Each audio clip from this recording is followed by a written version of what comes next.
एक तालाब में 3 कछुए रहते थे। 2 कछुए आपस में खूब लड़ाई करते थे। तीसरा कछुआ समझदार था। अरे ये मेरी बैठने की जगह है। अरे तू क्या हुआ? मैं बैठी तो तुझे तकलीफ हो रही है? अरे कितनी बार समझाना तुम्हें, अपनी अपनी जगह पे बैठना, अपनी अपनी खाना खाना सीखो ना।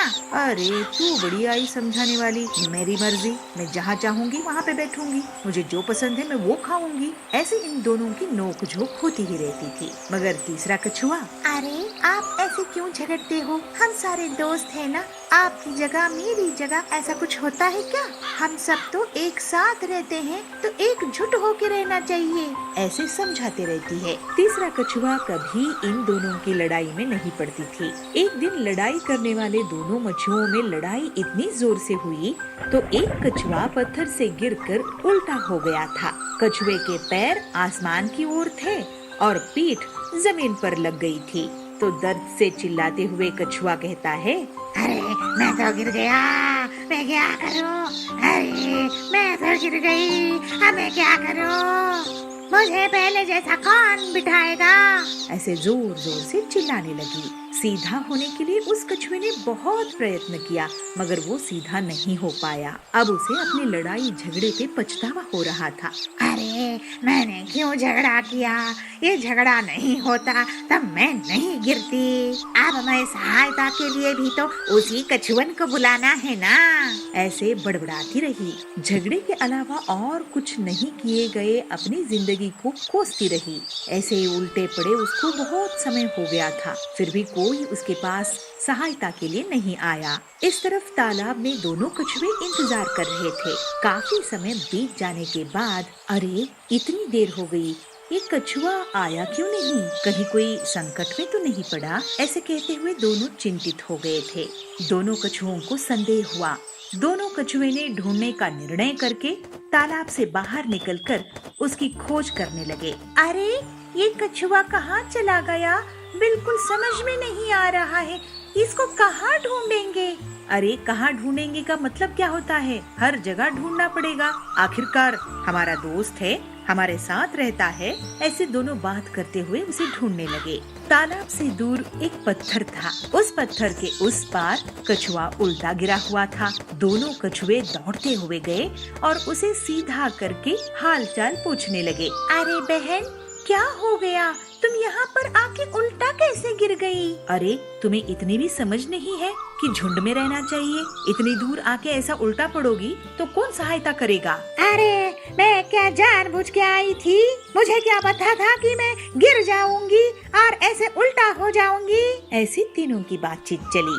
गिरा हुआ कछुआ अपने किए पर बहुत शर्मिंदा थी। वह दोनों कछुओं से माफी मांगने लगी और जोर जोर से रोने लगी। अब के बाद कभी लड़ाई न करने की वादा करते हुए माफी मांगने लगी। तब से तीनों कछुए तालाब में दोस्त बनकर रहने लगे। एक दूसरे के साथ फिर कभी लड़ाई नहीं हुई, क्योंकि उन्हें मालूम हो गया था कि एक दूसरे की सहायता के बिना उनका जीना मुश्किल है। हम भी अपने आसपास के लोगों के साथ बैर नहीं करना चाहिए, क्योंकि समय पड़ने पर वही हमारे काम आते हैं।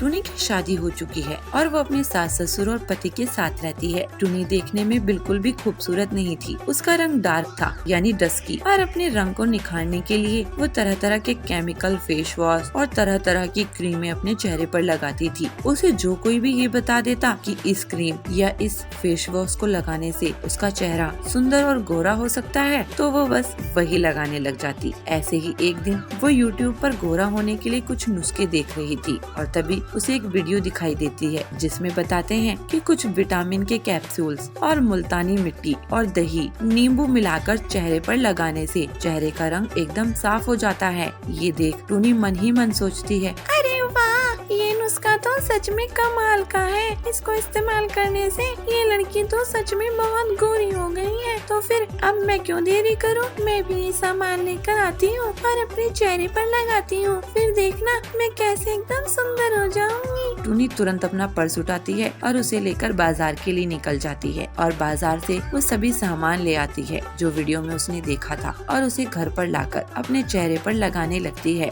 लेकिन तभी उसकी सास लूसी वहाँ आ जाती है और उसे देखकर कहती है, अरे बहू, ये तूने अपने चेहरे पर क्या पोता हुआ है? माँ जी, ये एक नया नुस्खा है, मैंने आज ही YouTube पर देखा है। इसको ना चेहरे पर लगाने से चेहरे का रंग साफ हो जाता है और काले से काला आदमी भी दूध जैसा गोरा हो जाता है। ये सुनकर उसकी सास हंसते हुए कहती है, अरे बहू, तू भी ना किसकी बातों में आ गई। YouTube पर आधे से ज्यादा तो बकवास चीजें भरी हुई हैं। रत्ती भर की सच्चाई नहीं है उनमें, बस पैसों के लिए कुछ भी अंट संट बनाकर डाल देते हैं। अभी कल परसों मैं देख रही थी YouTube पर एक वीडियो, उसमें दिखा रहे थे कि गोबर लगाने से इंसान का चेहरा गोरा हो जाएगा। अब बता, असलियत में ऐसा होता है? अरे माँ जी, ऐसा होता है, आप मेरी बातों का विश्वास कीजिए। देखिए, मैं ये पेस्ट आज रात अपने चेहरे पर लगाकर सोऊंगी, फिर सुबह आप देखना, आप मुझे पहचान भी नहीं पाओगी। ठीक है बहू, जैसी तेरी मर्जी। आप तो वैसे माँ जी ऐसा कहेंगी,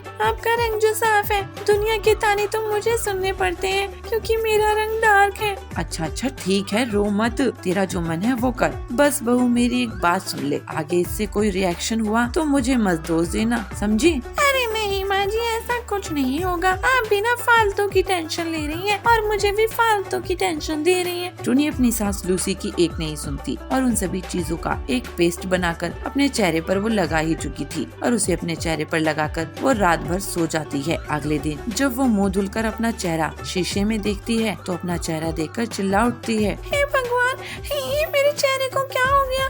ये लाल लाल दाने कैसे हो गए? अरे उसकी आवाज सुनकर उसकी सास लूसी और उसका पति कालू दौड़ते हुए इसके पास आते हैं और कालू कहता है, अरे टोनी, तुम्हारे चेहरे को ये क्या हुआ? ये लाल लाल दाने कैसे निकल आए? टूनी कुछ नहीं कहती, उल्टा रोने लग जाती है। तब उसकी सास कहती है, मुझे पता है बेटे, ये सब कैसे हुआ है। मैंने तो कल ही बहू को मना किया था, पर ये किसी की सुनती कहाँ है। इसे तो सुंदर त्वचा चाहिए थी। लो भाई, मिल गई सुंदर त्वचा। माँ जी, मुझे माफ कर दीजिए, मैं आगे से कभी भी कोई भी नुस्खा गोरा होने के लिए नहीं अपनाऊंगी। उस दिन के बाद से टूनी ने फिर कभी कोई नुस्खा ट्राई नहीं किया। सोनपुर गांव के मुखिया कड़क सेठ अपने बेटे कालू से बहुत परेशान रहा करते थे। कालू कौआ अपने पिता के किसी भी काम में सहयोग नहीं करता था। वो दिन भर अपने दोस्तों के साथ यहाँ वहाँ घूमता रहता था और खाली समय पर सिर्फ सोता था। गांव का मुखिया होने के कारण कड़क सेठ को हमेशा यही परेशानी रहती थी कि किसी दिन गांव पर अगर कोई मुसीबत आ गई तो उनका बेटा जिम्मेदारी कैसे संभालेगा। एक दिन कड़क सेठ को बहुत गुस्सा आ जाता है और वो कालू कौवे को डांटते हुए कहते हैं, कालू, तू कब तक इसी तरह आवारागर्दी करता रहेगा? तेरे उम्र के कौवे दूसरे शहर जाकर बड़ी बड़ी नौकरी कर रहे हैं, या फिर वो लड़के अपने पिताजी के साथ गांव की पंचायत पर बैठते हैं। मैं तुझे बोल बोल कर थक गया हूँ, लेकिन तू मेरी कोई बात नहीं मानता है। तू सुधरने का नाम ही नहीं लेता है। अब मैंने फैसला किया है कि तू गांव में तभी आएगा जब तू कोई काम करेगा। कड़क की पत्नी कहती है, अरे जी, ऐसा गुस्सा क्यों कर रहे हो बच्चे पर? ये आखिर जाएगा कहाँ? तभी कालू कहता है, अरे मम्मी, तुम चिंता मत करो, मैं तो अभी बबलू के घर जा रहा हूँ पतंग उड़ाने के लिए। उसके पिताजी फिर गुस्सा करते हैं, तो किसी के घर नहीं जाएगा। मैंने जो कह दिया वो कह दिया। अब तू कल सुबह काम की तलाश में जाएगा और तभी लौटेगा जब तेरे पास कोई काम होगा। कालू को जिम्मेदार बनाने के लिए उसके पिता ने उसको घर से बाहर निकाल दिया और काम की तलाश में लगा दिया। वैसे तो कालू का मन काम की तलाश में बिल्कुल नहीं लग रहा था। वो एक जंगल के कोने में पहुंचा। कालू उड़ते उड़ते एक जगह पहुंचा और देखा कि वहां पर एक साधु महाराज तपस्या कर रहे हैं। उनके पास से एक नाग निकला। कालू ने देखा कि वो नाग उन साधु बाबा को डसने वाला ही है। कालू ने फुर्ती दिखाकर उस सांप को पकड़ा और दूसरी तरफ फेंक दिया। इस शोर से साधु बाबा की तपस्या टूट गई। साधु बाबा ने सांप को झाड़ियों में भागते हुए देखा। धन्यवाद बेटा, तुमने आज मेरी जान बचा ली। चलो मेरी कुटिया में चलो, वहाँ बैठकर बात करेंगे। साधु की कुटिया में जाकर कालू उनसे कहता है, वाह साधु बाबा जी, ये बांस की कुटिया तो बहुत सुंदर है। हाँ बेटा, ये बांस की कुटिया मैंने खुद से बनाई है। एक एक बांस को जोड़ जोड़ कर बहुत मेहनत से इस कुटिया को मैंने तैयार किया है। ये सुनकर कालू कहता है, साधु बाबा जी, क्या मैं आपके साथ थोड़े दिन रह सकता हूँ? हाँ हाँ बेटा, बिल्कुल रह सकते हो। फिर कालू साधु बाबा के पास रहने लगा और उनकी अच्छे से सेवा करने लगा। कालू साधु बाबा के पास रहकर बांस से घर बनाना सीख गया। फिर एक दिन साधु बाबा कालू से बोले, कालू बेटा, अब मेरा यहाँ से जाने का समय आ गया है। अब मैं दूसरी जगह जाऊंगा और तुम्हारा भी अपने गांव वापस जाने का समय आ गया है। कालू कहता है, लेकिन साधु बाबा जी, मेरे पिताजी ने मुझे निर्देश दिए हैं कि जब तक मैं कोई काम धंधा नहीं ढूंढ लेता मैं गांव वापस नहीं जा सकता। काम तो तुमने सीख लिया कालू, बांस के घर बनाने का, ये भी बहुत मेहनत का काम है। अब तुम अपने गांव जाओ और वहां पर बांस के घर बनाने शुरू कर दो। यही काम तुम शुरू कर दो, एक दिन ये बांस के घर तुम्हारे बहुत काम आएंगे। कालू साधु बाबा से विदा लेकर वापस गांव पहुंच जाता है और अगले दिन बांस मंगाकर वो बांस के घर बनाना शुरू कर देता है। उसे बांस का घर बनाता देख उसके पिता नाराज हो जाते हैं और अपनी पत्नी से कहते हैं, अरे इस लड़के को मैंने काम धंधा ढूंढने के लिए भेजा था और ये बांस का घर बनाना सीख कर आया है। उसकी पत्नी कहती है, हाँ पर ये बांस के घर कितने मजबूत और सुंदर दिख रहे हैं। अरे लेकिन ये घर किस काम के हैं? इस घर में कौन रहना चाहेगा? गांव में सबके अपने अपने घर, अपनी अपनी जमीन जायदाद हैं। कालू बहुत मेहनत करके पूरे गांव में जगह जगह बांस के घर बना देता है। कुछ दिनों बाद बारिश का मौसम आ गया। इस बार बारिश बहुत जोरों की हुई और बारिश रुकने का नाम ही नहीं ले रही थी। इस वजह से गांव की नदी में उफान आ गया और गांव बाढ़ की चपेट में आ गया। गांव के पक्षी बहुत घबरा गए, उनके घरों में पानी भर गया था। वे इधर उधर शरण के लिए भाग रहे थे। तभी उन्हें बांस के घर दिखाई दिए। ये बांस के घर काफी ऊंचे बने थे और इसके छत तक पानी नहीं पहुंच रहा था। पूरा गांव कालू के बांस के घरों में शरण लेता है। कालू का पिता कड़क और उसकी माँ वे भी बांस के घर में रहने लगते हैं। कालू अपने पिता से कहता है, पिताजी, मुझे साधु बाबा ने कहा था कि एक दिन ये बांस के घर हमारे बहुत काम आएंगे।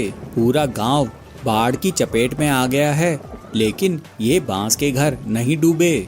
इस वजह से पूरे गांव के लोग अभी सुरक्षित हैं। हाँ कालू बेटा, तुमने जो किया है वो तो मैं भी नहीं कर सकता था। मुझे तुम पर बहुत गर्व है कालू, तुमने बहुत अच्छा काम किया है। कुछ दिनों बाद बाढ़ का पानी गांव से उतर गया। फिर सब कुछ सामान्य हो गया और पूरा गांव कालू की बहुत तारीफ करने लगा। वो अपने गांव वालों की हर मुसीबत में मदद करने लगा। उसके पिताजी भी उसके इस बदलाव से बहुत खुश थे।